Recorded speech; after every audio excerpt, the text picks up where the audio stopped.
السلام عليكم ورحمة الله.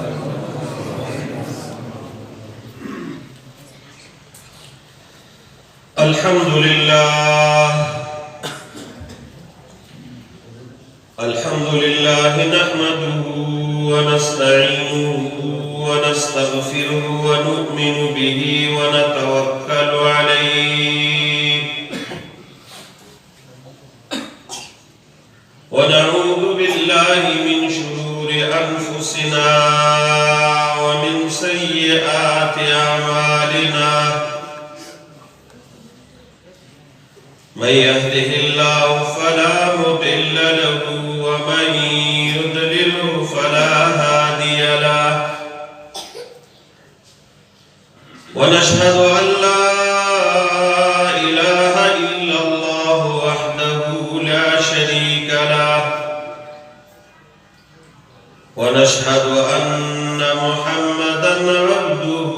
ورسوله أما بعد فأعوذ بالله من الشيطان الرجيم بسم الله الرحمن الرحيم وهذا كتاب أنزلناه مبارك فاتبعوه واتقوا لعلكم ترحمون وقال الله تعالى في مقام آخر ما كان محمد أبا أحد من رجالكم ولكن رسول الله وخاتم النبيين وكان الله بكل شيء عليما وقال رسول الله صلى الله عليه وآله وسلم أشراف أمتي حملة القرآن وأصحاب الليل وقال عليه الصلاة والسلام خيركم من تعلم القرآن وعلمه أو كما قال النبي صلى الله عليه وآله وسلم صدق الله مولانا العظيم وصدق رسوله النبي الكريم درود شريف اللهم صل وسلم على سيدنا ومولانا محمد وعلى آل سيدنا ومولانا محمد كما صليت على سيدنا إبراهيم وعلى آل سيدنا إبراهيم في العالمين إنك حميد مجيد. معزز علماء الكرام او زما عزتمندو مشرانو کشرانو دوستانو لونو دانن چستاسو قدی جامع مسجد و مدرسہ کی کم دینی او مبارک اجتماع جوڑا دا لدی غرض او غایا حضرت ناظم صاحب دمت برکاتهم العالیہ وی بیان کرا چدا دو نسبتونو سر جوڑ شوی دا یو دا قرآن عظیم الشان دا ختمونو کا سلسلہ کی اور دویم نمبر چه زمانگا استاس یو بنیادی عقیده دا اور دا دین آساس تے چه آگا دا عقید ختم نبوت مداری بارک جوڑا شوی دا اللہ رب العالمین نے دا اجتماع فقبل جناب کے قبول و منظور کی او اللہ رب العالمین دی زمونگا استاس دا پارا او دا یٹول علاقے او دا یٹول ملک دا پارا دا ہدایت بھی ذریعہ ہو گئے زمونگا شرجان حافظ سے زمون تعارفو کو دار تعارفو منگ لائق امنیو او دا امید وارث سے محترم سرڑی رمینوا او دا دا اخبر حسن زوان وچے دا سے خبریو کلی نور یقینو کنه زمون دا علم شته او نه عمل شته او نه خطابت او د تقریرونو چلم نه راځي او د شفاعت الله سے ډېر زیات تاسو ته پته یو علماء سره ډېر زیات به انتها مینه ده نو بس عالمین ته وکتل یو همزور کې دا نیتو په دې وجه راځي او بل دا نسبتونه ډېر اعلی د قرآن عظیم الشان ختمونه هم دي او بیا د عقیدې ختم نبوت باره کې دا اجتماع جوړه ده نو د ثواب په نیت راغلي یو الله دې په خپل جنت کې قبوله کړي زما عزتمن درونو د دې علماء کرامو د مخلوق د الله سره خصوصا د مسلمانانو سره ډېره زیاته مینه او محبت دی او دا علماء کرام چې څومره درد د دوی په زړه کې د دې دین او د اسلام او د دې خلکو د هدایت لپاره دی نو دومره د بل چا نشته دا اجتماع چې دوی جوړه کړه او دا خلکونه چې جوړ کړل او تاسو یې راوغوښتي یې موږ هم راوغوښتي یو دا زموږ قدرمن ورور حضرت مولانا فهیم الله صاحب خدمت کو د دې مدرسې او د دې درس نو چې دا الحمدلله راواغشت قرآن شریف او د طالبانو ته شروع کو او وخت یې ولګاو خواري وکړه شپه ورځ به نی کتلې باران به نی کتلې ګرمي به نی کتلې او دا قرآن یې ورته شروع کو نو دا داسې کولی شو چې بس دا بدري صورت یې پرېښو هغې ورته ویلی شو خو د دې علماء کرامو چې کوم احسانات دي په موږ باندې وروڼو د هغې حد نشته دا اجتماعات چې د علما جوړوي د دوی یو څو مقاصد دی هغې کې لومړی مقصد او نیت دا وي چې ما تاسو ته ووي مولانا صاحب حافظ صاحب دا دوه درې صورته هم ورته ځان له ویلي شي خو هغه چې دا اخره کې پرېښودل نو په دې باندې به اختتام د قرآن وشي او څنګه چې اوس حضرت مولانا ناظم صاحب ووي چې کله قرآن شریف ختم شي بیا دعا کېږي او هغه اصل مقصود ته به تاسو غرې پاتې کېږي ډېر نه وکړي نو ختم د قرآن چې وشي دعاګانې الله قبلوي او څنګه یې قبلوي زموږ د دې دین یو تفسیر دی تفسیر قرطبي ورته وایي هغه امام قرطبي په دې خپل تفسیر په مقدمه کې یو حدیث راوړی او هغه د حضرت انس رضی الله تعالی عنہ واقعا بیانوي چې انس رضی الله تعالی عنہ چې به کله قرآن شریف ختم کړ نو د خپل کور بندګان ورسره خپل خپلوان دا ډېر ټول راغونډ کړل نو چې راغونډ به یې کړل هغې نه پس به ورته تاسو ما څه له راغونډ کړئ وایي تا راغونډ کو دعوت یې راکړو نو انس رضی الله تعالی عنہ چونکې د رسول الله صلی الله علیه وسلم سره تقریبا 10 کاله د خدمت کولو خادم خاص یې نو انس رضی الله تعالی عنہ ورته ما تاسو څه راغونډ کړئ چې ما د قرآن اختتام وکړ او ما د رسول الله صلی الله علیه وسلم نو اورېدلی دي چې په ختم د قرآن او د قرآن په اختتام باندې چې څوک دعاګانې د الله نه غواړي نو د دې ختم د قرآن د برکته الله دا هغه ټولې دعاګانې قبلوي او بیا یې ورسره دا ووایي چې تقریبا 80,000 ملایکې دې مجلس ته راشي 80,000 ملایکې او چې کله په اختتام کې به دعا کېږي حضرت شیخ صاحب به دعا کوي نو تاسو هم امین وایئ او هغه فرشتې به هم امین وایي نو چې د چا امین د هرې فرشتو امین سره برابر شو الله به ټولې دعاګانې قبلوي نو زموږ د دې علما کرامو لومړی مقصد دا وي چې تاسو راغونډ کړئ چې دغه دعا کې تاسو شامل شئ یعنې که حافظ صاحب ځان له دا ختم کړی نو بیا به دې کې تاسو نه وی شامل شوي دی په تاسو لومړی احسان دا وکړي دویم نمبرونو دا احسان دی چې کله دا ختم کېږي د قرآن او د آخري صورتونه وویل شي نو امام دارمي رحمه الله چې د بخاري شیخ دی هغه په څو روایتو باندې دا حدیث هم نقل کړی دی چې کله دا اختتام کېږي اختتام د قرآن شریف نو موږ بیا د حافظانو ته مبارکي ورکوو او چې د دې کومو حافظانو یا د دې کومو قاریانو یا د دې ناظرې والا والدین وي او ختم وشي نو والدین ظاهره خبره ده ډېر زیات خوشحاله وي او خوشحالي پرې پکار هم ده نو تاسو خو کتلي دغه بچي د پلار او مور پلار په جومات کې مور کور ته چې څنګه لاړ شي نو بچی ځان تراجب کړي او ښکلي کړي چې د ختم د قرآن وکړه. امام دارمي رحمه الله لیکلي دي وایي چې کله دا بچی من الجنة والناس وایي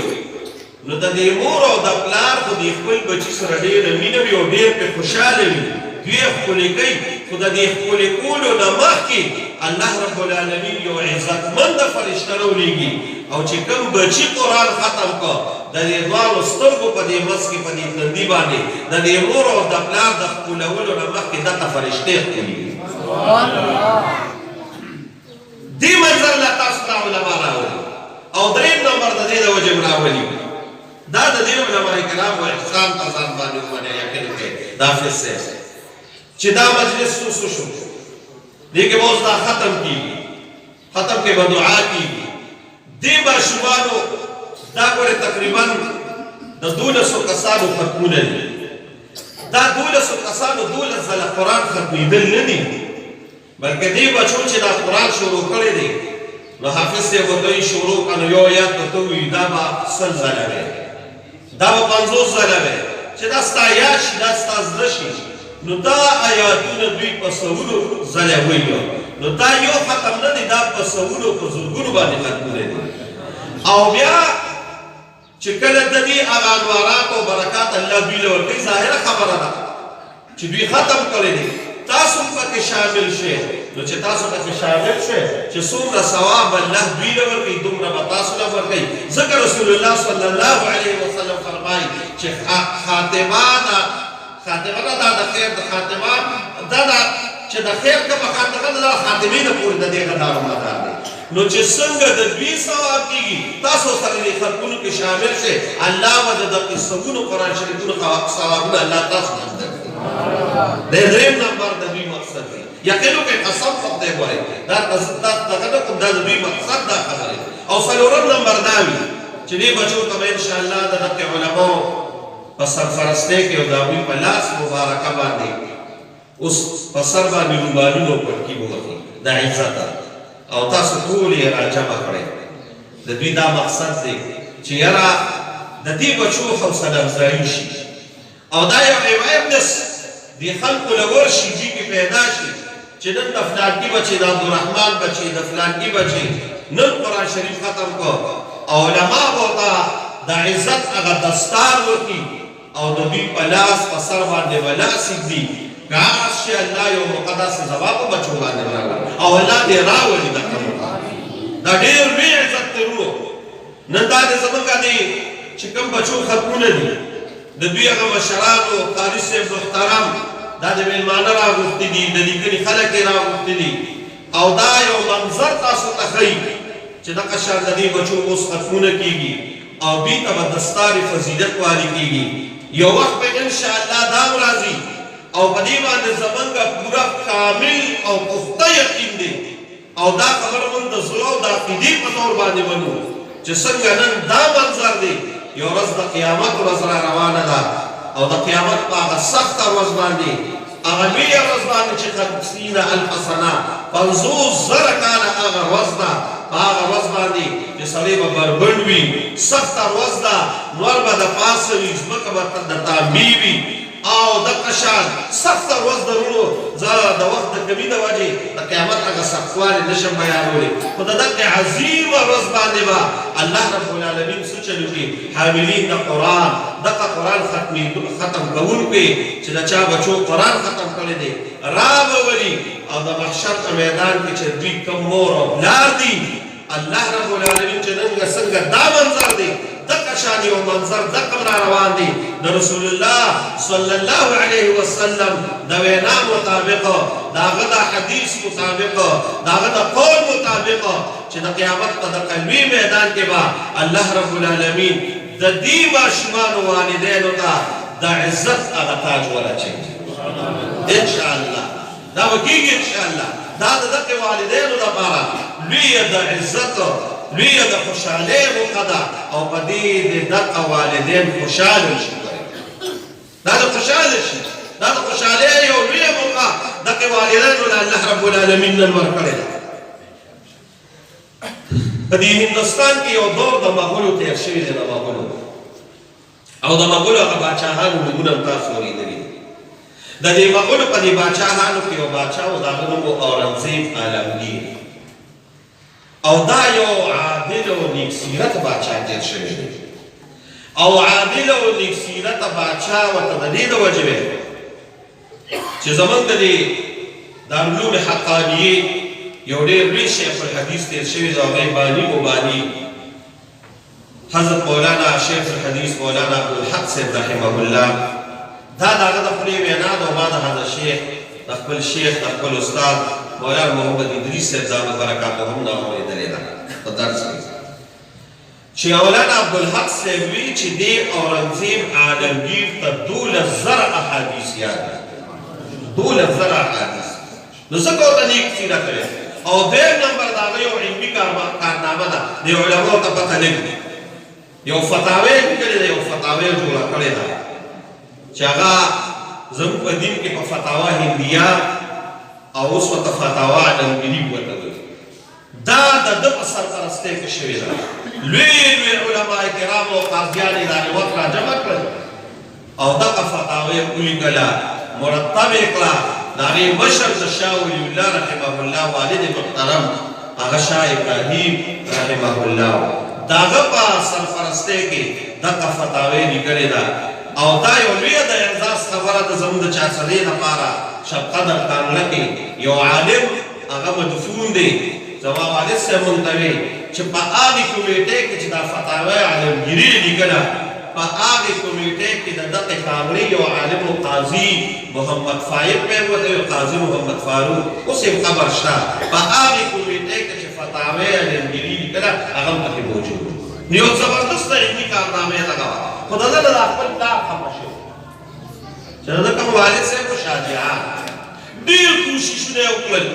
چې په څه طریقه زه د خپل پلار رضا کړم، خو هغه نه رضا کېده. دا شهید اسلام مولانا سنجاب صاحب په خپلو مواعظو کې دا خبره کړې ده. وایي ډېر کوشش یې وکړه چې شاه جهان باباجي رضا کړم، خو رضا کېده نه. نو پته ورته وه چې زما پلار دینداره دی، راشي یو چل وکړه. نو اورنګزیب عالمګیر ولګېده او په خپل بچي باندې قرآن شریف یاد کړ. چې کله یې قرآن شریف یاد کړ نو قاصد یې ولېږه شاه جهان ته، خپل پلار ته، چې راشه نوسي د قرآن یاد کړ. ځکه دا نوسي دې نیکه ته وي ډېر محبوب وي. موږ داسې د مشرانو نه وکړو چې زوی هم پلار ته محبوب وي، خو دا نوسي بیا دې نیکه ته ډېر زیات محبوب وي او ډېر زیات یې ورکړ. او والد صاحب ورته وایي دا ځامن وي، دا خرابونه وي دا ولې، او وایي دا نوسي وي، دا د دې میوه وي. ډېر زیاته مینه یې ورسره. نو دا اورنګزیب عالمګیر دا خواهش و چې یاره دا زه وکړمه نو نیکه به پرې خوشحاله شي. نو چې کله یې دا خبره شاه جهان باچا ته ولېږله نو هغه ورته په دې زه څه نه خوشحالېږم، د دې په وجه خو به ما ته تاج نه په سرېږي، بلکې تاج خو به اورنګزیب عالمګیر ته په سرېږي. ځکه هغه زوی قرآن یاد کړ، خو زما زوی قرآن یاد کړی اورنګزیب عالمګیر، نو زه به خوشحاله وم. تاسو د الله په ذات یقین وکړئ، شهید اسلام دا خبره کړې ده او دا به ډېرو ملګرو اورېدلې وي. وایي عالمګیر اورنګزیب ولګېده او قرآن شریف یې یادول شروع کړل، او څه موده کې د قرآن شریف عظیم الشان دا عظیم کلام په خپل سینه کې محفوظ کړ. او بیا شاه جهان باچا ته خبر ولېږه چې راشه چې ستا کوم خواهش و چې د قیامت په ورځ به ما ته تاج په سرېږي، نو هغه خواهش به الله تعالی پوره کوي، ځکه ستا زوی اورنګزیب عالمګیر قرآن یاد کړ. نورونو د دې زموږ د دې علما کرامو مقصد دا دی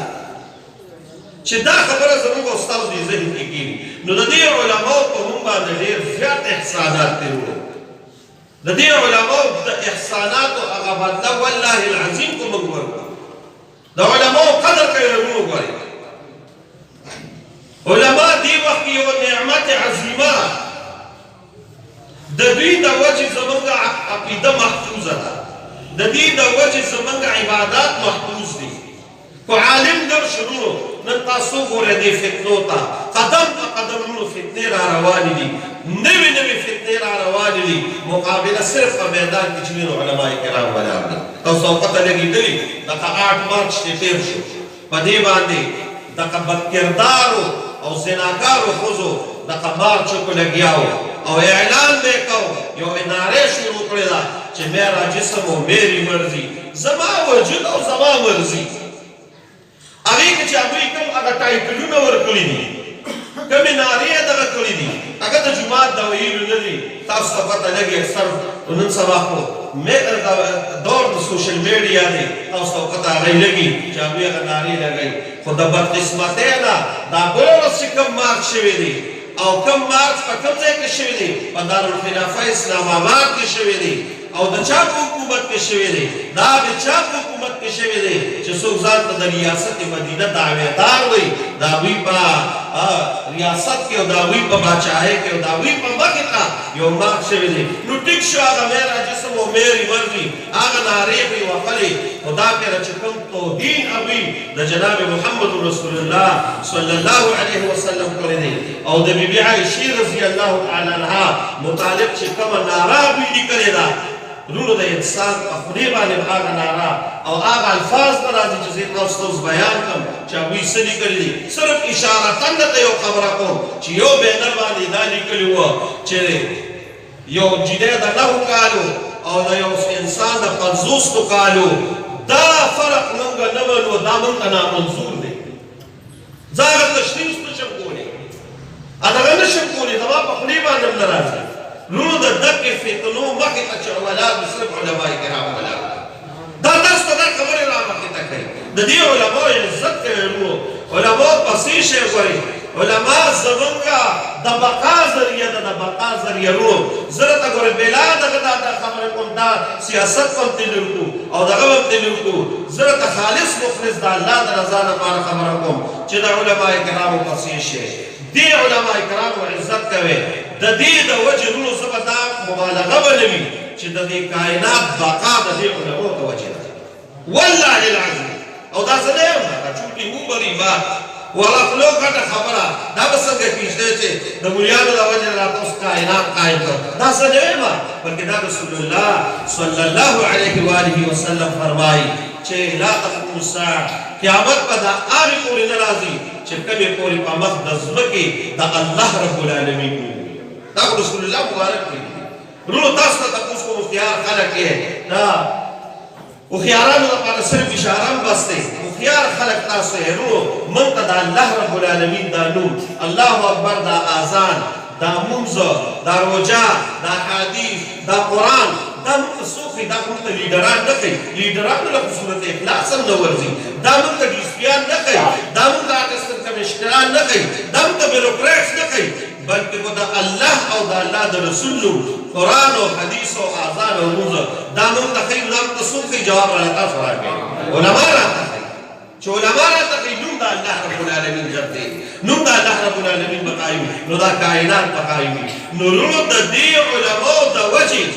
د دوی د بقا د وجې به دا کائنات قایم وي او چې کله عالم د مخې د ځمکې نه لر شو دا کائنات به خو بیا وروڼو نه وي ځکه خو رسول الله صلی الله علیه وآله وسلم فرمایي چې په دریاب کې کمان او په سلو کې میږي او په هوا کې مارغان د علماو د کرامو د بخښنې او د مغفرت سوالونه الله په جناب دا ولې کوي دې ته پته لګي چې دا کائنات قایم دی د دې علماو کرامو د وجې قایم دی نو دا زما د خبرې مقصد دا و چې د دې علماو په موږ باندې انتهایي احسانات دي چې دا قسمو مجالس جوړ کړي بیا د ختم نبوت دویم نمبر موضوع دې سره ده ختم نبوت خو یو ځان له موضوع ده هغې به زموږ علما کرام انشاءالله وتعالی تاسو ته بیانونه هم کوي تاسو ته به د هغه عقیده هم ښیو چې عقیدې ختم نبوت څه شی دی وروڼو موږ خو په شرکت پکې کړی دی خالص مخلص قدي نیت راغلي یو چې د دې عقیدې او د دې دغه د وجې الله رب العالمین زموږ بخښنه او مغفرت وکړي زما شیخ او زما مرشد پیر طریقت رهبر شهریت ولی کامل شفیق الامه حضرت مولانا محمد عزیز الرحمن هزاروی رحمه الله بدی اجتماعات د ختم نبوت ولې او علماء ته پته لګي داغه د مینې او داغه د محبت د رسول الله صلی الله علیه وسلم دا اکثر دا خبره کومه موږ به یو لفظ اورېده د پیر کامل چې خدای دا پیر کامل به څنګه وي هغه چې حاجی شیخ سره زموږ کله نسبت راغی نو په هر لحاظ باندې الله رب العالمین چې کوم درد د هغه په زړه کې د دین د اسلام د شریعت د ختم نبوت د ناموس صحابه او دغه شان دا مختلف کردارونه د هغه په زړه کې کوم درد او کوم د هغې لپاره لګیو ما یواقف پیر کامل دی نو حضرت هزاروي صاحب رحمه الله به د اجتماعاتو له ختم نبوت او دا به وي دا به تاسو ته اورېدلي مې ډېر تا د علما کرامو ته پته لګي چې کله به د ختم نبوت اجتماع راغی نو یې قسم دی خوړل زه به په دې نسبت دی چې زه به تقریر کوم او زه به تاسو ته خبرې کوم دا خو په منځ کې یو خبره راشي زه چې دې اجتماعاتو کې شرکت کوم په دې نیت کوم چې الله زما بخښنه وکړي دا مې اورېدلي دا د علما کرامو ته پته لګي الله زما بخښنه وکړي الله زما مغفرت وکړي دا لفظ به دې مونږ اورېده ذهن ته به راغی خو دې زړه ته دا نور وشي چې خدای دا څنګه داسې چلو شو چې په سن 2016 کې په چارسده عمرزو یو کانفرنس مقرر شو د ختم نبوت په هغې وخت کې د سیکیورټي مسله ډېره زیاته وه نو د دې د وجې دا چارسدې چې کوم علماو زمونږ دا عالمي مجلس د حفظ ختم نبوت کوم امیرو مولانا حزب الله جان صاحب دامت برکاتهم هغوی دا فیصله وکړه چې دا به داسې یو سیکه ورځای کې کړو چېرته د سیکیورټي برابر انتظام وي نو په عمرزو کې خو تاسو لاړئ چېرته عمرزو ته د ترکي په دې روډ باندې یو ورځی دی په دغه عمرزو کې د یو مارکیټ انتخاب وکړو چې هغې ته د میا محترم شاه مارکیټ وایي چېرته عمرزو ته تللی بیا تپوس وکړئ لوی ښار په دوو جریبو کې هغه مارکیټ دی ډېر لوی خو ټول هغه دوکانونه د یو منځ خالي دي نو هغلته د ختم نبوت د کانفرنس انعقاد وکړو او هغه کانفرنس په ډېر ښکلې طریقه باندې وشو حضرت مبارک هم راغلو او داسې لوی لوی علما کابرین راغلو هغه کانفرنس وشو هغه کانفرنس داسې و چې دې اړخ ته دوکانونه دې اړخ ته او مخامخ و لاندې خلک ناست او په دغې دوکانونو له پاسه ځک ناست و دې خوا هم ناست او دلته مخامخ سټیج جوړ شوی هغه کانفرنس چې وشو زموږ د دې اوتمانزو د دارالعلوم حقانیې یو عالم فاضل چې د قرآن حافظ و او موږ سره مدرسه کې مدرس و د هغې کانفرنس په سبا باندې راغی والله العظیم په جومات کې ناست او دروغ اصل څه شی نه دی او بیا داسې دروغ چې د عالم د خولې نه وځي او بیا داسې دروغ چې په رسول الله مبارک باندې د هغه د ذات سره وي نو دا خبره نه ده والله العظیم هغې عالم ما کوي ما سره قسم هغه موجود دی هلته او بیا د چا د اوس مو سره تاسو مېله وکړم هغې عالم ما کوي وایي چې دا کانفرنس نه وشو نو په شپې مله ما خوب لیده او همدغې د میا مکرم شاه مارکیټ ته ګورم چې رسول الله مبارک راغلی دی او د سټیج د پاسه ناست دی او اعلان کوي چې د سټیج ډېر وخت هم کم کسان ناست دی او ګسل وخت هم کم ناست دی او لاندې کم ناست دی الله د دې کانفرنس د برکت الله ستاسو د ټولو بخښنه کړې نو د حضرت شیخ صاحب هغه خبره زموږ د ذهن ته راغله چې واقع دې کانفرنسونو کې او دې اجتماعاتو کې چې شرکت کېږي الله دا د انسان د بخښنې ذریعه جوړوي عقیده ختم نبوت نو زموږ اساس دی زموږ بنیاد دی دې لپاره به انشاءالله د دې علما کرامو په سرپرستۍ کې هر قسمه کو مالي ده او کو جاري ده دا قرباني به انشاءالله موږ ورکوو بې سري به یو او دا د رسول الله صلی الله علیه وسلم د شفاعت یو لویه ذریعه ده د نبي علیه السلام سره د نزدېکت یو لویه ذریعه ده د دې په برکت به د نبي علیه السلام شفاعت هم زموږ د دغې اکابرین علمای دیوبند اقوال تاسو وګورئ تاسو د هغوی خبرې واورئ نو همدا وایي چې د دې د برکته به الله زموږ شفاعت رسول الله صلی الله علیه وسلم کوي او زموږ نږدېوالی به ورسره راځي اخري خبره کوم حضرت مولانا صاحب راغلی دي تفصیلي بیان به دا وایي انشاءالله خو د دې خبره کومه چې یاره د دې عقیدې خدمت د دې عقیدې خدمت کو مالي دی او کو جاني دی دا د رسول الله صلی الله علیه وسلم د نزدېکت لویه ذریعه ده 2011 کې زموږ په چارسده کې د عالمي مجلس تحفظ ختم نبوت داخلي خبره کوم بیا به مولانا صاحب بیان کړي د هغې شروعات شو تنظیم باقاعده طور باندې جوړ شو په 2011 کې او چې کومه کمیټي جوړه شوه چې یاره موږ دا تنظیم جوړو د دې امیر د دې جنرال سیکرټري دا تقریبا 20 علما کرام په هغې کې څه وو متفقه طور باندې موږ مولانا حزب الله جان صاحب تعلیم امیر جو په وخت نه پورې امیر دی د ضلع چا سره او جنرال سیکریټری داغه نجیب الاسلام هغه وخت دغه باقاعده د دې هغه تنظیم سازي چې کیږي او باقاعده هغه خدمت داسې چې هغه مسلسل هغه خدمت کوي نو داغه د وجه هغه مطلب باقاعده را روانه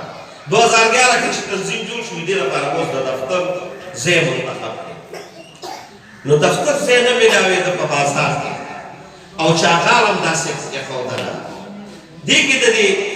چارسدې موږ ته د جی پی ایس موډ وایو دغه یو جماعت او هغه کې یو قاری صاحب مولانا سردار علي صاحب اگر امر کې شو یاره دا دفتر به زه د خپل جماعت کې چونکې هغه بازار کې وي زه به دا دفتر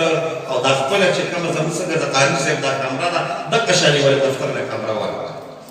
هغه زموږ د حفظ ملګرو ورته یې دانې ولې ورکړه وی یاره د دې علما کرامو نه زه واورم چې څوک د عقیدې ختم نبوت خدمت کوي څوک دې کې هلې ځلې کوي وی خدای پاک د رسول الله صلی الله علیه وسلم ذکر وی ما صرف په دې نیت کړی دی چې زه ډېر زیات غریب وم خو د دې د برکته الله رب العالمین ما مدینې منورې ته بوتلی وی په دې نیت مې کړی یو څلور پنځه کاله پس خدای پاک د هغه د مدینې منورې د تلو د مکې مکرمې اسباب جوړ کړل او عمرې نه په رمضان کې راغله زه مجبور چې هلته لاړم په مکې مکرمې نه بیا راغلې مدینې منورې او دا 21 رمضان دی په 21 رمضان باندې یو څو ملګرو سره دا دغه وکړو چې راځئ د بدر شهدا ولزو د بدر شهدا ولزو نو روان شو د سهار وخت و هغې ډرایور له خوب ورغی دا واقعه به خیر تاسو اورېدلې وي خوب ورغی او 2 کسان په هغې ګاډي کې او یو لوی پول و د هغې د لاندې هغه له خوب ورکړو هغه ګاډي پرېوته پکې 5 کسان په هغه ځای باندې شهیدان شو یو پکې د مسجد نبوي خادم و ګوهر نوم یې و ډېر لوی خدمت به یې کو هم پکې شهید شو دې سردار علي کې لکه شانسا وه نو چې کله د هغوی هغه انتظامي ته پته لګي چې اکسیډنټ شوی هلیکاپټر یې راولېږه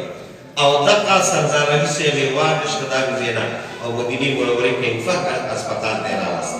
زه په هغې موقع باندې موجود او زموږ د ضلع چارسدي چې کوم نایب امیر دي نوم به اورېدلي دی علماو ته پته لګي عبدالروب شاکر صاحب هغه موجود و موږ ولې لاړو چې لاړو ونه هغه دغه م کوو خو د خدای شان ته ګوره چې هغه سردار علي صاحب په مدینه منوره کې وفات شو هغه 15 کسان چې کوم وفات شو ټولو کوشش وکړه چې دا بقي مبارک ته ووایي خو دا هغې ځای هغه دا فیصله وکړه چې دوی هلته وفات شوي دي نو په بدر کې یې دفن کړل او دا سردار علي مدینې منورې ته راوړل چې کله یې راوسته نو د هغې پوینټ هغه خبره دا ووایه چې دا 23 رمضان باندې بیا د هغه په مسجد نبوي کې جنازه وشوه او بعض وخت کې تقریبا 8 کسان رمضان و هغه باندې په سردار علي صاحب باندې جنازه په مسجد نبوي کې عبدالرحمن الحذیفي زه چونکې ورسره سره 15 کسان زموږ چې کوم جنازې والې هغې ورسره وروسته ولاړو هغه باندې جنازه وشوه او په بقي مبارک کې دفن شو عبدالروب شیخ شاکر دا نقطه وره بس آخري نقطه بیانو بیا مولوي صاحب بیان کوي عبدالروب شاکر صاحب وی ده به وایي چې یاره دا په دې نسبت کوم چې الله ما مدینې منورې ته بوځي نو د هغې عقیدې ختم نبوت د خدمت د برکته مدینې راوستلو پرېږده رسول الله مبارک ځان سره دفن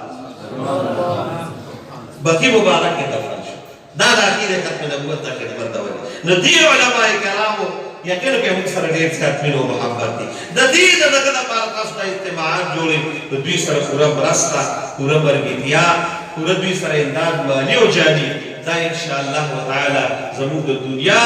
او د آخرت د نجات لویه ذریعه ده الله رب العالمین دې چې د کومو ماشومانو ختمونه کړي دي دوی ته او د دوی والدینو او استادانو ته مبارکي وایو او الله دې په خپل جناب کې دا قبول او منظور کړي او الله د حضرت مولانا صاحب دې عمر کې د شفاعت الله صاحب دې عمر کې الله نور او برکت واچي او دا خدمت دې الله په خپل جناب کې قبول کړي واخر دعوانا الحمدلله